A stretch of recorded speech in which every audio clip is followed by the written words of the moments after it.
Assalamualaikum Ibu. Waalaikumsalam. Mbak Livia, silakan duduk, Mbak. Baik Bu, terima kasih. Wah, Mbak Livia, apa kabar nih? Alhamdulillah Bu, sehat. Alhamdulillah ya kalau begitu. Sudah lama ya Mbak Livia tidak ke ruangan BK. Ibu jadi kangen nih. Iya nih Bu, saya juga kangen sekali dengan Ibu. Soalnya kan sudah lama tidak bertemu dengan Ibu. Iya nih Mbak Livia. Oh iya, Ibu dengar Mbak Livia jadi perwakilan SMA 1 Sumber ya untuk lomba kimia tingkat nasional. Iya Bu, betul. Wah, hebat sekali murid ibu ini. Kalau boleh tahu, Mbak Livia kok bisa senang kimia sampai bisa mengikuti lomba tingkat nasional? Iya Bu, saya juga tidak tahu mengapa saya bisa senang sekali dengan kimia.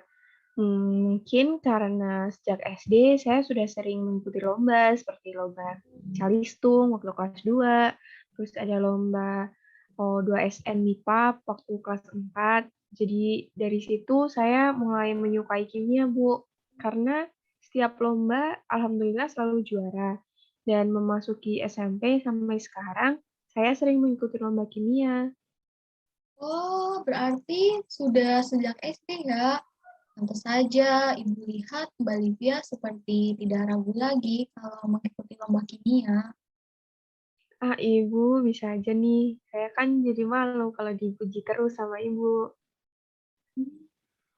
Mbak Livia, tadi Anda mengatakan Anda senang sekali dengan mata pelajaran kimia, tetapi muka Anda pucat sekali. Apakah ini menandakan kalau Anda kurang senang atas pencapaian yang Anda raih? Sebenarnya saya merasa menyesal, Bu, menyukai mata pelajaran kimia. Hmm, Anda katakan bahwa nyatanya hal tersebut membuat Anda menyesal, tetapi pada pertemuan yang lalu Anda mengatakannya bahwa Anda sangat bahagia dan menyukai mata pelajaran kimia. Iya, Bu, kalau juara, rasa tidak sukanya menghilang karena tertutup oleh kebahagiaan. Tapi kalau sebelum lomba, saya kadang kesal harus belajar terus, sehingga saya jarang main dengan teman-teman, Bu. Iya, Mbak Livia, Ibu dapat memahami apa yang Mbak rasakan.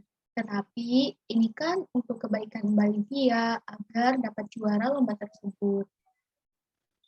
Iya juga ya, Bu. Ya saya nanti sih semoga tidak kesal lagi karena ini kan untuk kebaikan saya juga. Nah, begitu. Ibu kan jadi senang mendengarkannya. Kalau boleh tahu, ada hal apa ya Mbak Livia ke ruangan Ibu?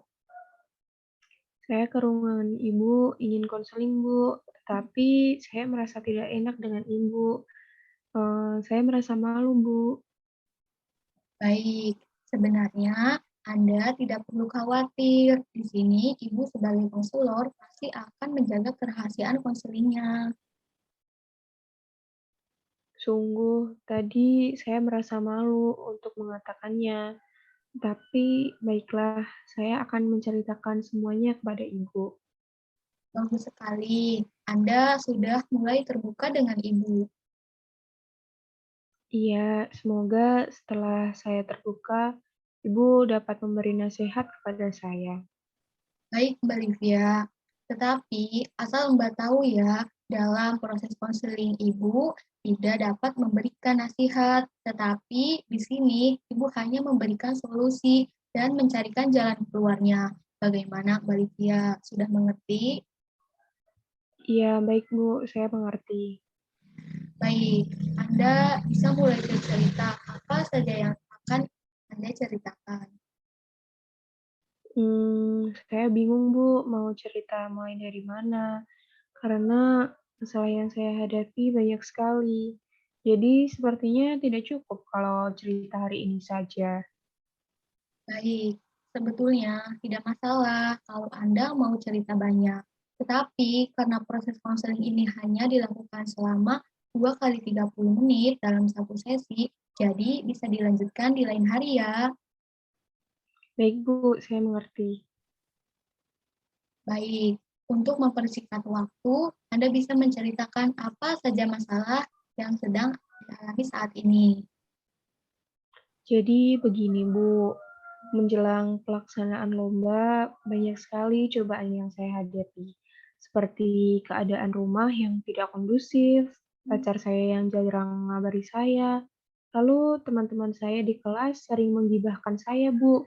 Karena memang betul saya itu jarang di kelas, Bu.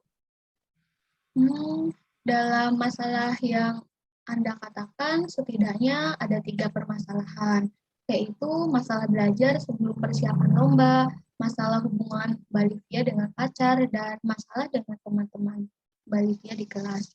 Nah, dari ketiga masalah tersebut, mana yang mendesak untuk kita bicarakan terlebih dahulu? Sebenarnya semua mendesak, Bu. Tetapi berhubung karena persiapan lomba itu penting, dan sudah H-7, jadi yang sangat mendesak itu masalah rumah tidak kondusif. Ya, baik. Coba Anda ceritakan apa yang membuat Anda merasa suasana rumah tidak kondusif.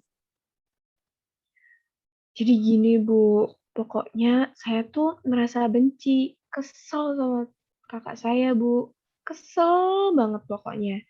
Sehingga ingin mengusir kakak saya dari rumah. Ya, Mbak Livia, coba Mbak pikirkan lagi, apa iya Mbak ingin mengusir kakak Mbak? Nanti bagaimana dengan orang tua Mbak? Hmm, iya juga ya Bu. Ingin rasanya membanting pot ini, Bu. Saya tuh kesel sekali, sehingga sering meluapkan emosi kepada adik saya. Sehingga saya sering marah-marah kepada adik saya. Tetapi setelah marah, saya langsung menjelaskan apa yang membuat saya marah, lalu meminta maaf dan alhamdulillah adik saya selalu memaafkannya karena ia paham apa yang saya rasakan, Bu. Bagus sekali. Setelah Anda berusaha menjelaskan dan meminta maaf atas kesalahan yang Anda perbuat, ternyata adik Anda dapat memaafkan dan bersikap baik kepada Anda. Iya, Bu, tapi saya tuh sering terus merasa kesal kepada kakak saya. Coba Anda jelaskan apa yang membuat Anda merasa kesal sampai benci sekali kepada kakak Anda. Iya, Bu. Jadi beliau kan anak laki-laki ya, Bu, anak pertama. Seharusnya sebagai anak laki-laki itu mencontohkan yang baik kepada adik-adiknya, bukan malah sebaliknya. Kakak saya mencontohkan hal yang tidak baik kepada saya dan adik saya, Bu. Hmm, kakak Mbak Livia tidak memberikan contoh yang baik terhadap Mbak Livia dan adik-adik Mbak. Iya, Bu, betul sekali. Saya kan jadi kesal sama kakak saya. Coba ceritakan apa yang kakak Mbak Livia lakukan sampai Mbak Livia menilai itu bukan contoh yang baik. Jadi begini, Bu. Kakak saya kan kuliah sudah memasuki semester 7. Tapi beliau setiap malam sering mengajak teman-temannya untuk bermain di rumah saya, seperti bermain musik, kalau tidak ya bermain game. Bukannya nugas untuk menyusun skripsi, malah main terus. Udah gitu, mainnya di rumah lagi. Jadi yang ada suasana rumah itu ramai sekali, Bu.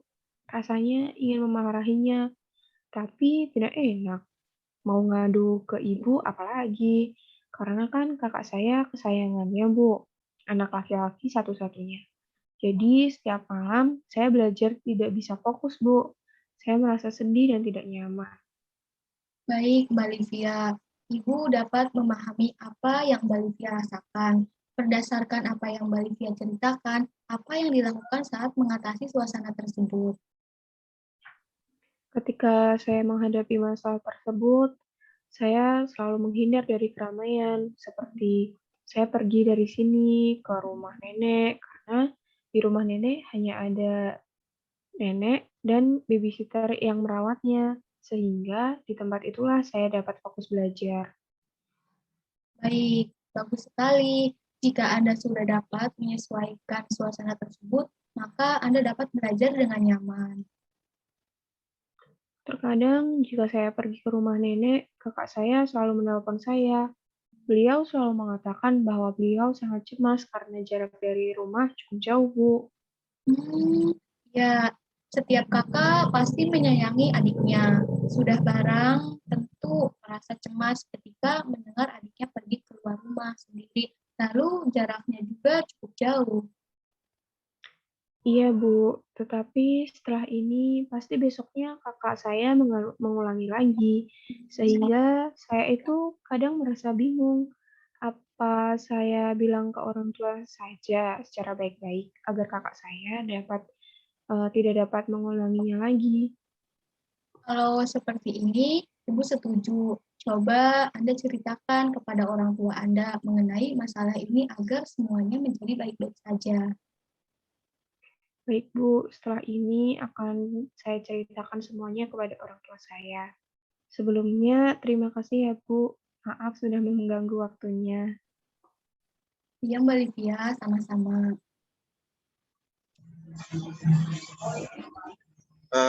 Saya mengamati bahwa keseluruhan konseling sudah bagus menerapkan teknik-teknik yang harus digunakan dan pelafalan intonasi ekspresi juga sudah bagus. Terima kasih. Ya, terima kasih juga Bu Fari.